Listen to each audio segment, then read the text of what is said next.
इस इंतखाबी फहरिस्त में उसने कहा कि इंतखाबी फहरिस्तों की नजरसानी 2021 या 2022 इसमें सब क्या लिखा हुआ है। अब इस डाटे के बाद हमने अगला जो है वो देखना है कि हमें दो तरह के फॉर्म मिले हैं। एक फॉर्म जो है ना ये फॉर्म नंबर 13 है और दूसरा फॉर्म नंबर 14 है। इसके बाद दो रजिस्टर मिले हैं। इनमें जो पहला रजिस्टर है वो ये है। इस रजिस्टर में लिखा हुआ है कि इंतखाबी फहरिस्त में इंदराजात पर इतराजात का रजिस्टर, और दूसरा जो रजिस्टर है वो हमारे पास ये है। इसमें कि इंतखाबी फहरिस्त में नाम शामिल या दुरुस्त करने के लिए दावे या दरख्वास्तों का रजिस्टर।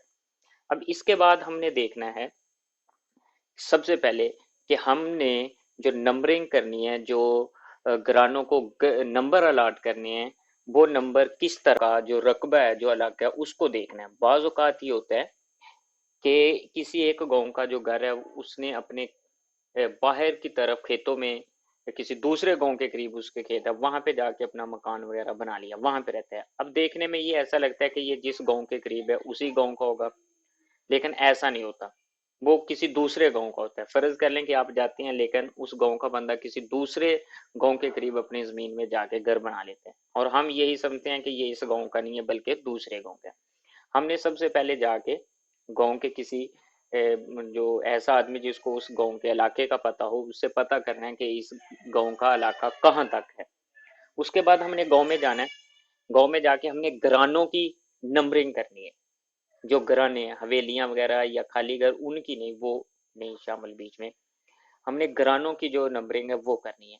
अब आप घरानों की नंबरिंग किसी भी साइड से शुरू कर सकते हैं, आप किसी भी कोने से शुरू कर सकते हैं, लेकिन तरतीब ये है कि फर्ज कर लें कि ये हमारे पास डायरेक्शंस है। ये इधर शमाल है, ये जनूब, ये इधर मशरिक है, और इधर जो है वो मगरिब है। तरतीब वैसे ये है कि आप गांव में जाएं, और गांव में जाने के बाद शमाल की तरफ, ये शमाल की तरफ या शमाल मगरब, ये इधर से या इधर से, इस कोने से या किसी इस कोने से जो घरानों की नंबरिंग है, जो घरानों को हमने नंबर देनी है, वो स्टार्ट करें, वो शुरू करें। शमाल की तरफ से भी आप कर सकते हैं या शमाल मगरब की तरफ से, वैसे तो कहीं से भी कर सकते हैं, लेकिन तरतीब ये है कि यहाँ से करें। और जब हमने करना है तो हम क्या करेंगे कि इस तरह इन होंगे शमाल या शमाल मगरब से। तो चाहे तो आप क्लॉकवाइज चले जाएं या एंटी क्लॉकवाइज, लेकिन तरतीब यह कि आप एंड क्लॉकवाइज मूव करें।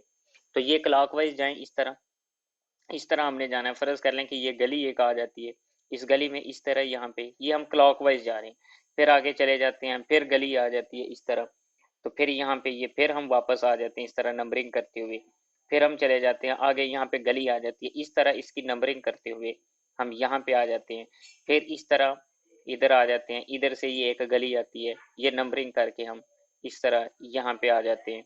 तो ये यहाँ पे जहाँ से हम चले थे वहीं पे आके हमने रुकना है। उसके बाद हमने ये गाँव का जो इलाका है, फर्ज कर लें यहाँ पे एक दूसरा गाँव है, उसके करीब जो है ना यहाँ पे एक घर या दो घर मौजूद है। ये करने के बाद हमने इन घरों की तरफ जाना है। इन घरों में या इन घरों को हमने नंबर जो है ना वो अलाट करने हैं। इसके बाद ये जो नंबर हम लगा रहे हैं, अब ये नंबर किस तरह लगाने हैं। फर्ज कर ले यहाँ से शुरू करना है, पहला घर है। अब इस घर को आप नंबर 1 देंगे, और उसके दरवाजे के ऊपर नंबर 1 लगा के उसके गिर्द हमने इस तरह दायरा लगा देना है। अगर इसी घर में दो या दो से ज्यादा घराने हैं तो फिर हम उनको अलहदा अलहदा उनके दरवाजों पर नंबर अलाट करेंगे इस तरह। पहला एक घर है, घराना है, उसको 1, फिर सेकंड को 2, फिर थर्ड है, उसको इस तरह तीसरा घराना नंबर शो करेंगे। इसी तरह अब अगले घर जाएंगे, वहां पे फर्ज कर लो दो घराने हैं, दो घराने से मुराद है कि दो भाई वहां पे रहते हैं, दरवाजा एक है, तो एक ही दरवाजे के ऊपर दोनों के नंबर लगाएंगे। घराना नंबर 4 और घराना नंबर 5 नंबर लगा के उसके गिर्द दायरा लगा देंगे, और इसी तरह हम आगे चलते जाएंगे। अगर फर्ज कर लो कि एक ही डबल स्टोरी है, अब उस डबल स्टोरी में डबल ही है या ट्रिपल, 3 4 जो है ना वो घर रहते हैं, तो या तो तरतीब ये है कि उनके मेन दरवाजों पे जाके नंबर लगाएं, या उनका जो कॉमन दरवाजा है, एक ही जो बाहर वाला दरवाजा है, वहां पे उनके नंबर अलाट करेंगे। फर्ज कर लो नंबर सिलसिला नंबर 6 और ये घराना नंबर 7, इस तरह हमने उनकी नंबरिंग करनी है। और यहाँ पे आके ख़त्म करने के बाद फिर ये जो बाहर वाले घर हैं इनको हमने नंबरिंग लगानी है। ये तरतीब है नंबर लगाने की। उसके बाद अब हम क्या करेंगे, हमने नंबरिंग करने के बाद हमने इंतखाबी फहरिस्तों की जो नज़रसानी वाली वो हमारे पास लिस्ट है उसको लेके आएंगे। फ़र्ज कर लें ये, अब इसमें हमने क्या करना है, इसमें आप देख लें कि इंतखाबी इलाके का नाम है, उसका गांव का नाम है, ज़िला है, पटवार हल्का है, और उसके बाद शुमारियती बिलाकोट। अब यहाँ पे आप देखें कि सबसे पहले सिलसिला नंबर है ये, उसके बाद है इंतखाबी फहरिस्त में घराना नंबर, ये इंतखाबी फहरिस्त में घराना नंबर है। अब ये नया घराना नंबर, नया घराने नंबर से मुराद ये है कि जब हम यहाँ से नंबर लगाना हमने शुरू किए थे, फर्ज कर लें कि ये जो आदमी है, ये जो बंदा है, इसका जो घराना नंबर कहीं यहाँ पे आता है, यहाँ पे, और उसको हमने घराना नंबर 10 जो है ना वो इशू किया।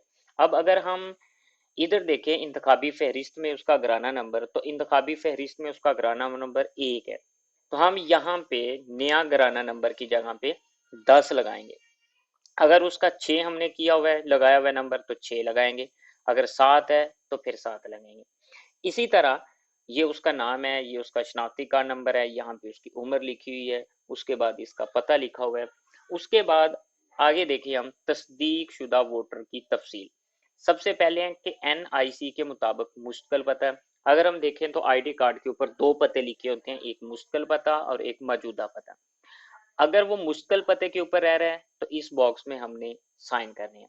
अगर वो CNIC के मुताबिक जो मौजूदा पता है उस मौजूदा पते पर रह रहा है तो फिर हम इस बॉक्स में साइन करेंगे। अगर वो सरकारी मुलाजिम है तो फिर हम इस बॉक्स में साइन करेंगे। उसके बाद अगर वो फोत शुदा है तो फिर यहाँ पे लगाएंगे। अगर हम करते हैं 1 महीना वहाँ पे काम कर रहे हैं या 15 दिन हमने वहाँ पे इस तरह पूछा लोगों से, वो हमें बंदा नहीं मिला, हमें उसका नहीं पता, उसके जो करीब है, जो मतलब उसके हमसाए वगैरह उनसे भी नहीं पता चल रहा कि वो कहाँ पे है, तो फिर वो गैर तस्दीक शुदा फिर हम इस बॉक्स में साइन करेंगे। इसके बाद है घराने के सरबराह वोटर, उसका नाम, मोबाइल नंबर यहाँ पे लिखेंगे, उसके दस्तखत या अंगूठे का निशान यहाँ पे लगवाएंगे और यहाँ पे रिमार्क्स लिखेंगे। अब रिमार्क्स में हमने क्या लिखना है, सबसे पहले हमने रिमार्क्स में लिखना है कि ये तस्दीकशुदा वोटर की तफसील कि वो CNIC के मुताबिक मुस्तकिल पते पे रहता है, या CNIC के मुताबिक वो मौजूदा पते पर है, या वो सरकारी मुलाजम है। रिमार्क्स में लिखेंगे कि सरकारी मुलाजम। अगर फौजशुदा है तो फिर यहाँ पे फौजशुदा लिखेंगे। अगर गैर तस्दीकशुदा वोटर है तो यहाँ पे गैर तस्दीकशुदा लिखेंगे। इसी तरह हमने इसको फिल करना है। इसके बाद अब हम देखेंगे कि हमने फॉर्म नंबर 13 और फॉर्म नंबर 14 किस तरह फिल करना है।